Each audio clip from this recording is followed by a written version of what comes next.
Warning. The following may contain concepts, ideas, and/or reflections unique in nature and not yet approved by government and/or corporate entities. This content is for entertainment purposes only and is not intended to stimulate further reflection or to perpetuate additional discourse beyond the scope already outlined by institutional curriculum. Well, here. This is a science, a pure science, right? Wrong you are. No, it's actually the whole premise of this. Hello, everybody, by the way. We were just so engaged in our own conversations, we didn't see you over there. Right. But I see Karen and Johnny and no, there's dude, Timmy. we still don't have any female viewership. Yeah. Okay. So it's all going to be male names. I'm just going back to my days at Romper Room. Romper Room. Wow. Yes, that's a reference really, that no one will get, including myself. No, it connected me to TV. Well, what a great pastime. I'm sure that didn't rot your brain.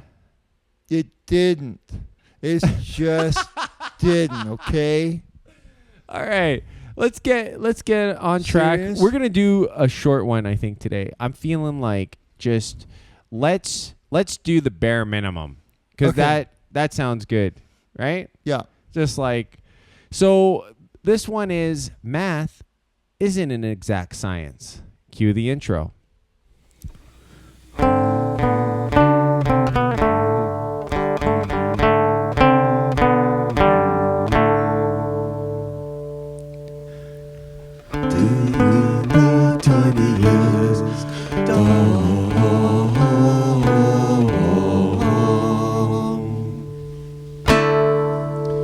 Wow, we're back.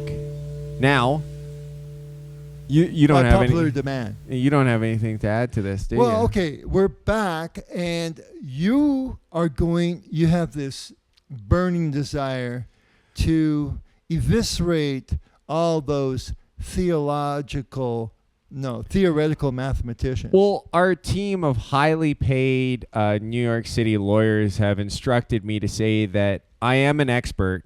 I do know everything there is to know about everything. Science, math, physics, and you have to take my word, and I am completely legally liable for anything I say here on the channel. Right.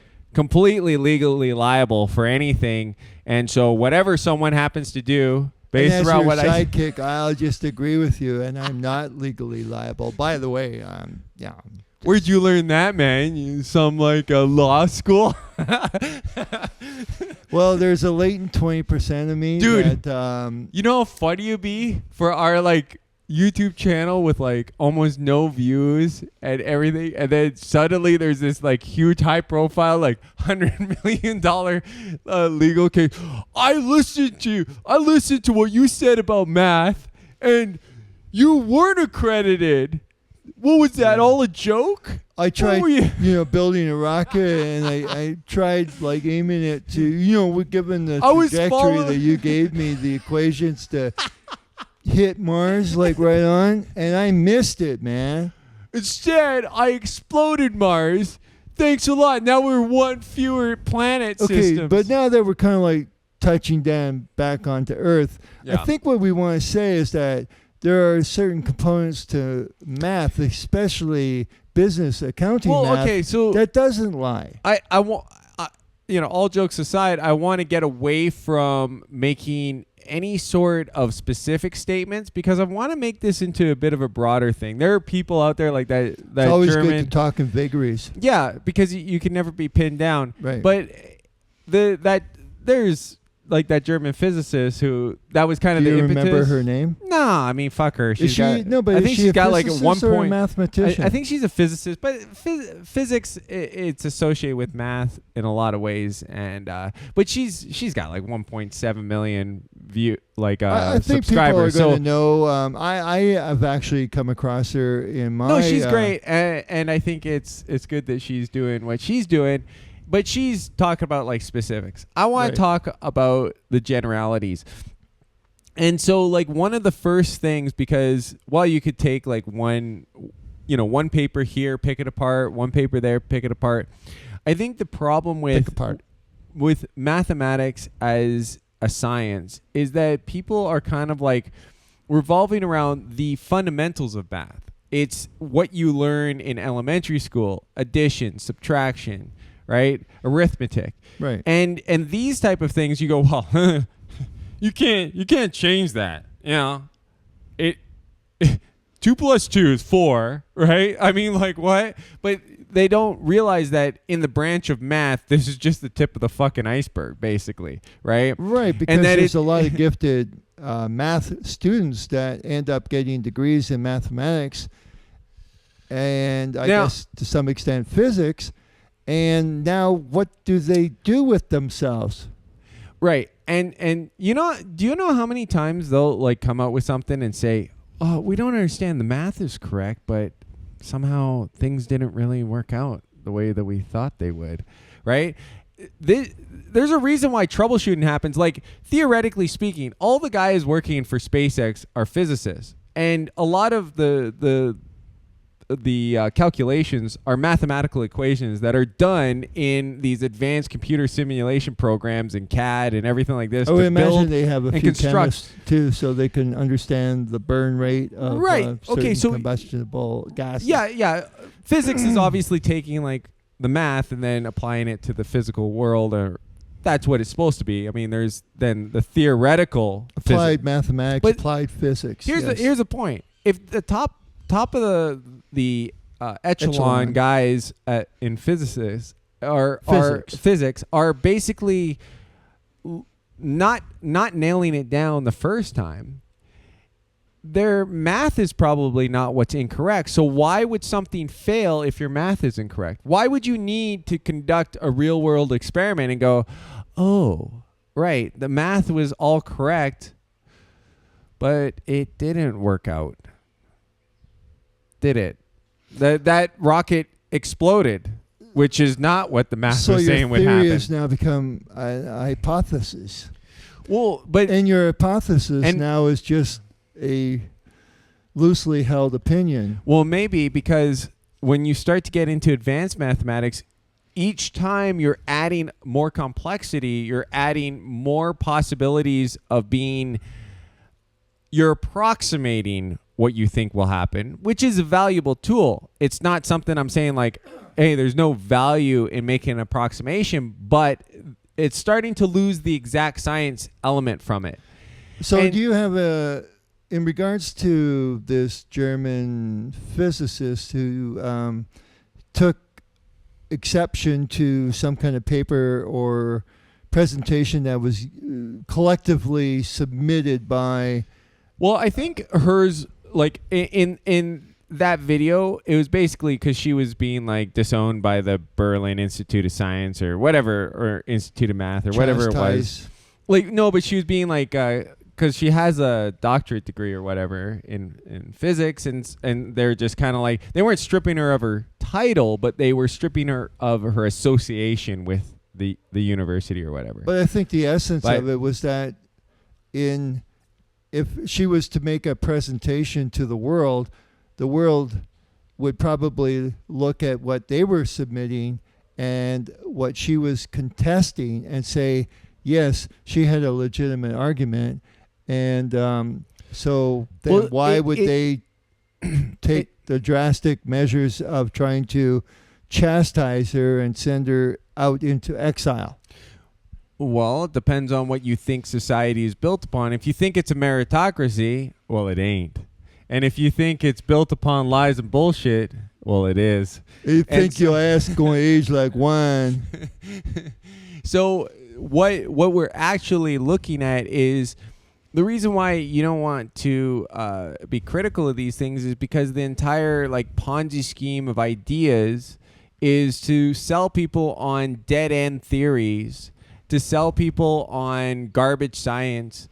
And I think just sometimes there's two components. One is when you don't understand a concept, sometimes it's on you. It's over your head. But sometimes it's the explanation, or sometimes it's the actual foundation of the entire thing in its entirety. Like what is being taught, if it's bullshit and your brain is like not comprehending, sometimes that means you're smart, not stupid, right? So if you can't comprehend an idiotic idea, that doesn't mean you're stupid. You know what I mean? Well, think of the physics that's involved in getting a 130-ton aircraft up into the air with passengers, luggage, and the whole bit. Yeah, now, that's applied science. It's for applied sure. science, and it's something that people can put faith in because it's something we've experienced now for 50, 60 years. And as the years go by, it's getting better. So that also when the physics equation. Now, I may be wrong on this because there's maybe other formats that could equate in, but if we're just talking about liftoff, well, remember on me and myself, Irene, thrust equals rotation equals right? But that is if you look at the equation, most people that are not like deep into physics and mathematics are still going to look at the equation of like what you're calculating when you're trying to get liftoff of like, you know, how much resistance you need and everything like that, and go, yeah, okay, I understand. But if we understand that concept, I understand we had like the calculation. a 50% success rate, it would be a lot harder to put confidence in this so-called exact science. Yeah, I mean, and this is where, see, math is like, I don't want to throw the baby out with the bathwater in the sense, but the point of this video is to say that in its entirety, math is not an exact science. There are parts and portions of math that are precise and exact and can be repeated again and again and again. There's or also like accountants would be out of a job like a lot of people don't realize their like numbers didn't add up. Dude, like one of the things you get a lot of like high school students complain about calculus, and you go, well, maybe there's a valid reason for it. Maybe because calculus is not a part of the exact science. All calculus is taking data points and then creating a graph based around that, right? Well, isn't it like equations? Well, it's algebraic equations that then can be transposed onto a grid system that can show a graph system. So isn't that more like trigonometry or algorithmic? Well, so when they math? so when they talk about like algorithmic trading, it's kind of a form of calculus. I might be wrong on this, but as far as I remember or understand, what you're doing is you're taking like old sets of data. Right. And you're basically creating like a projection of, okay, what's the Which is almost like a prediction. What's the GDP of the states, right? I believe that that's a form of calculus. So when they give a prediction of, you know, where the U.S. economy is going to be, they're using calculus, which does use an algebraic formula, but to get the graph, you're using a form of calculus to basically go, okay, so we got this historical data points. And then we do, you know, sine, cosine, boom, boom, boom. Here you go. Here's where it should be in 2050. Right. We're going to be $50 trillion here in about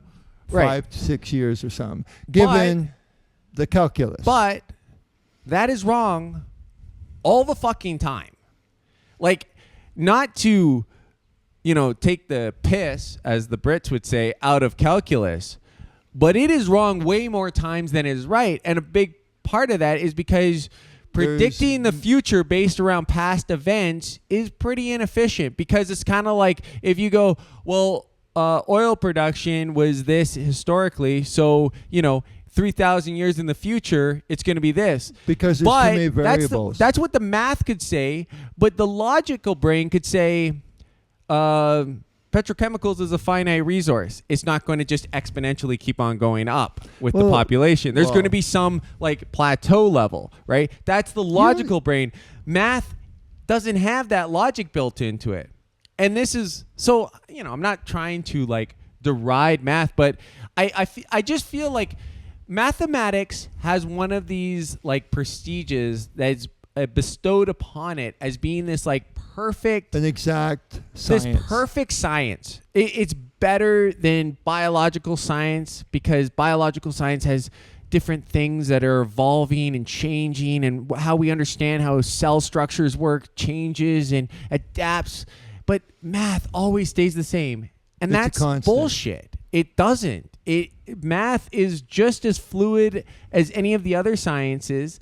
It is not as stable as people think. And I think it is a very important piece of information that the general population kind of wraps their head around, because most people just quit at like high school math, or they just quit at a certain level and they don't kind of look back, right?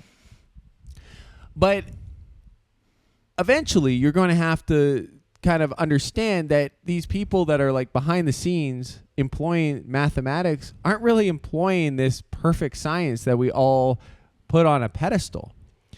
And that's the message. Because I think it's really theoretical. Yes, and it's like trying to extrapolate a lot of these concepts like string theory and different things like that, which I shy away from because I just think it's nonsensical bullshit that people with more intelligence than they really should have, or more knowledge than they're capable of handling, are trying to come up with different concepts that are going to like set them apart and maybe give them a Nobel Peace Prize or something. Yeah, man. Well, a lot of the science that is the most out there is based around mathematics. I mean, if you think of like some of the astrophysics, which is telling us like how the universe is expanding or contracting, those things are based off of like mathematics. That's giving this impetus for making these conclusions and saying what they're saying. Like, dude, I want to just hit on one thing. This is going to be a little bit off topic, but when you're talking about peak oil, it really kind of makes me think, how is it that nobody can definitively say that, yes, oil is actually a derivative from fossil fuel, and God knows how we can explain how fossils got 2 miles or 5 miles down into the earth. But let's just say Noah's flood or something like this, let's just accept that as a possibility, that somehow or other there was so much more vegetation, so much more animal life, that it's still there as a reserve, an oil reserve. And how is it that nobody can definitively say that, no, this is a renewable resource? Now,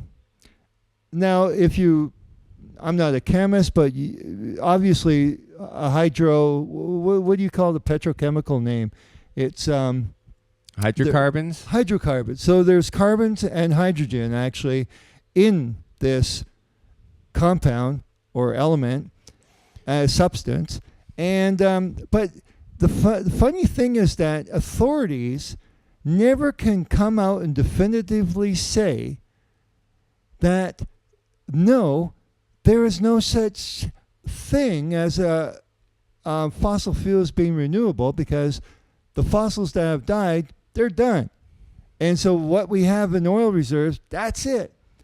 Now, don't you find it kind of funny that something, a substance that is basically generating most of the global economy and has radically changed the global economy in the last 100 years, no one can come out definitively say bullshit on this or that premise? Well, I mean, and I might be wrong on this, but as far as I understand it, there's no such thing as theoretical chemistry. Because what you're talking about has reminded me, because if someone's coming up with a theory like of, well, can we synthesize, and I think that there is a form of synthesized oil or petroleum. Synthesized oil, right. But I don't know exactly like in depth whether it's still a slight derivative. Well, it might be a zero net gain because the amount of energy that is involved in trying to create. It could be something that's like ethanol derived, but anyways, that would be alcohol. But yeah, I know, that's what I mean. But like possibly, because I mean they use that in obviously gasoline having a certain amount of ethanol and biodiesel and all that. But here's the thing, is that, yeah, I think that it is interesting because as far as I know, chemistry is a lot more of an exact science than mathematics is.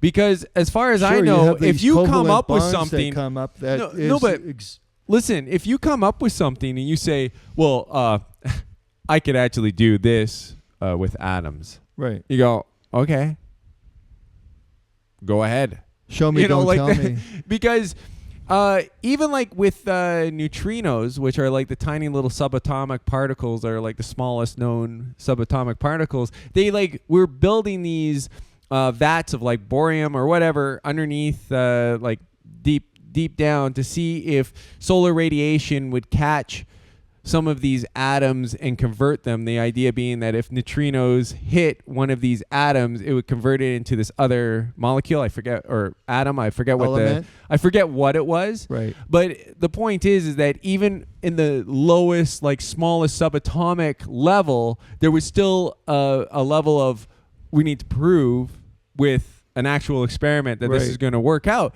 Math actually has way more of theoretical algebra, theoretical calculus, throwing out equations and ideas and concepts that would really change your overall. Because not all math is something that's provable, and some things are, if they're grand enough, or they're small enough, or they're fantastical enough. Like, this idea of the fourth dimension, string theory. There is a lot of stuff, if you actually like stop and think about it, that is like way out there in science that is all birthed out of math. Right. All birthed out of some guy with fucking hair 2 feet out from his skull that is there just like, well, I think that possibly if you take parallel universes, it's just like multiple dimensions and parallel universes, and yet I'm not saying the guy can add 10 years to his fucking life. What's all this theoretical bullshit for when you can't actually apply it to your own life? Like this guy comes up with many, many thoughts and ideas, and I say,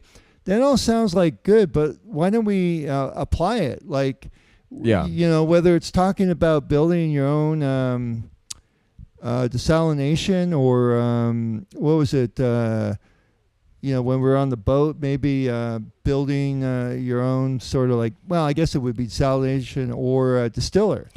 And I say, well, I do think there are like solutions to. No, there's definitely there's simple solutions to problems, especially with desalination, and especially when you're in a tropical area where you can use for myself, solar. I'm less into listening to a bunch of brainiacs going on about their LSD trip in the form of what they think.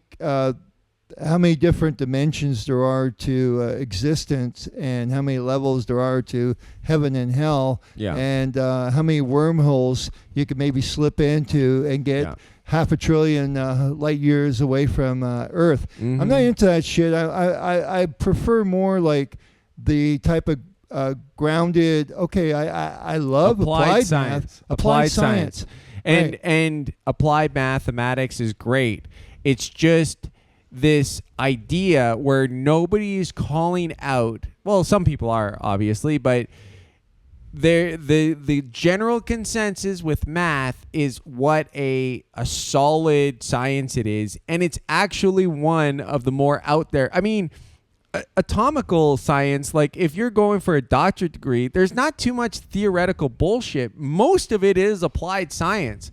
And so if you're comparing that to a guy who's doing like some theoretical algebra where nothing seems to be connected to anything in the real world, all of it's just like fucking doing like these like mind gymnastics of imagination that can't really be proved because of the complexity of the math, is I find kind of annoying. Well, I find it annoying basically because I find that like I don't want to be worshiping an intellect unless I feel like it's something that I naturally am gravitated towards.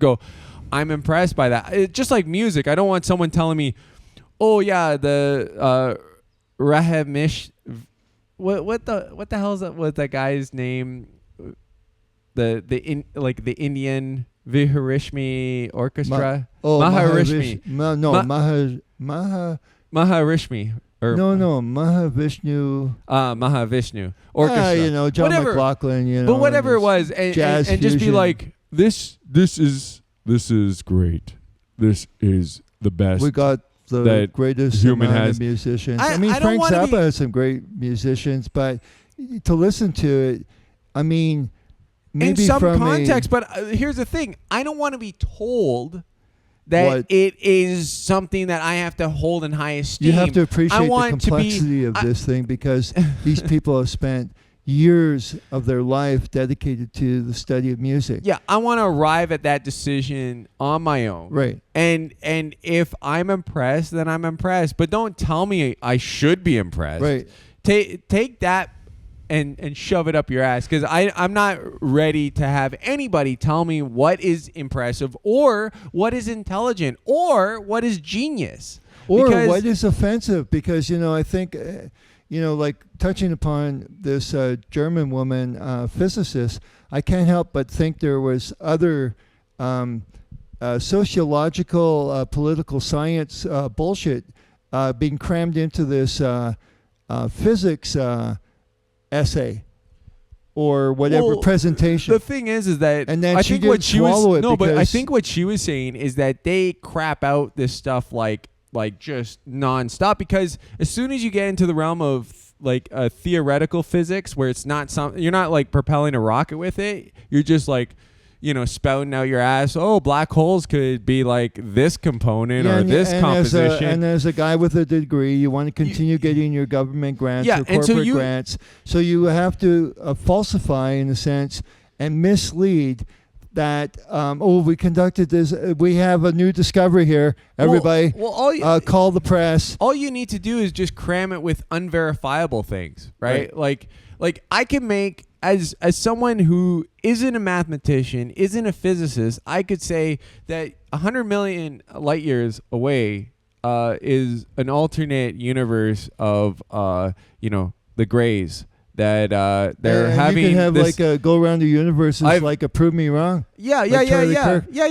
Prove me wrong. I'm gonna wait 100 million light years for you guys to build a rocket ship that can travel 100 million light years.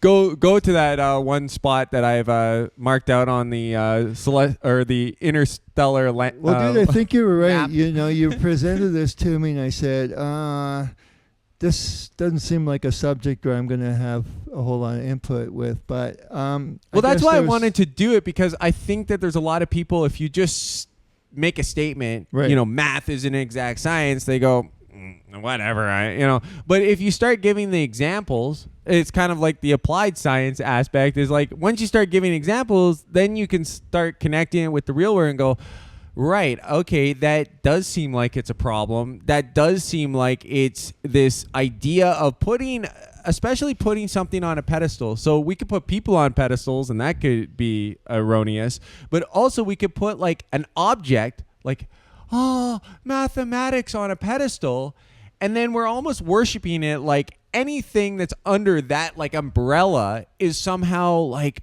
this is divine knowledge coming down from not God, but some sort of atheistic fountainhead. They're preying upon the public's inward desire to look upward, and what instead of seeing God, what they want to say, look at us. Yeah, worship humanity. We're your new gods. Yeah, it's kind of like a priesthood, right? It's kind of like, well, you don't speak Latin, do you? So you don't know what's in the text. And it's the same way with math. And I almost guarantee you, I'm going to put myself out here and say that there is a branch of math that is taught to kids at a young age that is meant to be more confusing and less enlightening.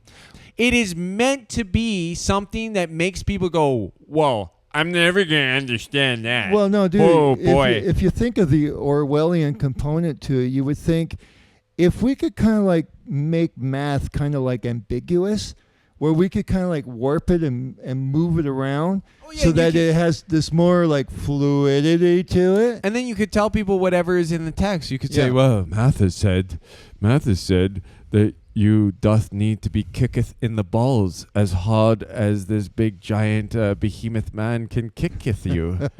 That's what math sayseth. Are you a denier of Mathis? Right, yeah. So there's always been, historically, we've seen many different forms of authoritarianism taking upon itself the mantle of deity. So Yeah. I don't think we need to... I think we our audience being always- so enlightened out there that they're well aware of that. Well, considering it's the two of us, yeah, they're pretty fucking enlightened, I would say. Yeah, man. Anyways, I Hey, think we'll end I it. think this was one of our more lighthearted and yet Heavy full of- topic, lighthearted. I mean, come on. but has Calculate a the certain math on amount of that. enthusiasm in it. And I don't think we did a whole lot of what you would call bad language or I use of vulgarities stepped and- across the line a few dozen times. Okay, but you're learning. You're learning to maybe try to find I other want words to to express make yourself. myself palatable for the people. I want you to love me. And we'll end it there. Please.